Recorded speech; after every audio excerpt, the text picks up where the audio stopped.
Remember General Michael Flynn? General Michael Flynn was a foreign agent. The president's first national security advisor who lied to the vice president about his conversations with Russian leaders and was forced to resign after 24 days on the job was also working to help the Turkish leader as a lobbyist during the U.S. presidential campaign. Michael Flynn now admits he was working to help Recep Erdogan, the authoritarian Turkish president, during the run-up to the United States election. Got $500,000, while, among other things, writing an op-ed for The Hill saying how great Erdogan was and how awful a Turkish dissident was, backed by the United States.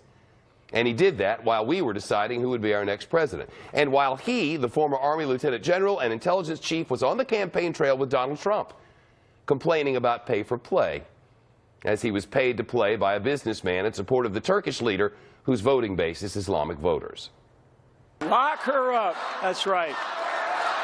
Yes, that's right. Lock her up. He chanted about Hillary Clinton. Lock her up. Before he was on the Trump transition team and before he became the national security advisor. Mike Flynn registered as a foreign agent, not before he became one last year, but night before last, retroactively. And now the man who paid him is actually asking for his $500,000 back. Let's bring in Julie Bykowitz, the White House reporter for the Associated Press, who worked on this story for AP, which broke the news.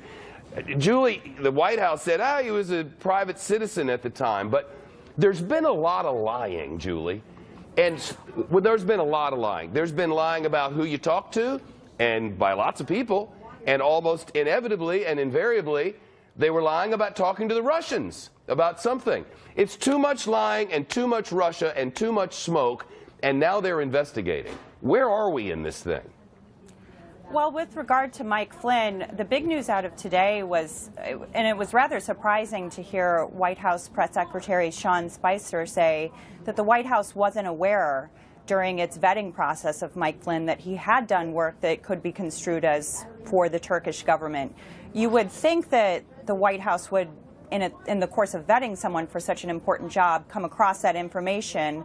But it appears that they did not. So that really made me remember when Flynn left his post, when he was fired, it turns out, that Spicer was saying that there were other things than what he ostensibly just fired for. And we always sort of wondered what that was all about.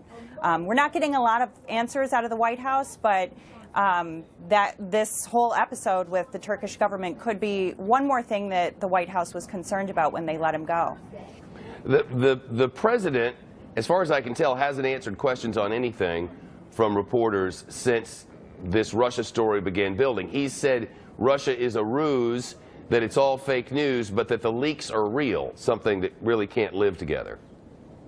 Well, it's all gotten pretty confusing, and I really sort of feel for people trying to follow along at home because, you know, on the one hand, you've got intelligence officials saying, you know, we didn't see anything to indicate that the Trump campaign was working in collusion with Russia. We didn't see evidence that's just coming out today that any advisors were sort of directly working for Russia. But then on the other hand, you have the president himself sort of raising this issue again over the weekend, talking about how he felt that President Obama had wiretapped Trump Tower. So it's just a lot to digest, not a lot of clear answers at this point, and not much clarity on when we'll get more information on any of this.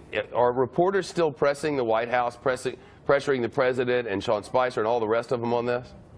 Every day, and at the last couple of press briefings, it's become very obvious that Sean Spicer and other, White House officials that we speak with, they're having a difficult time sort of talking their way out of this situation because, again, there's just so little clarity when you've got sort of the president questioning intelligence officials on the one hand, and then those same officials saying, hey, maybe there's nothing here. Julie Bykowitz from Associated Press.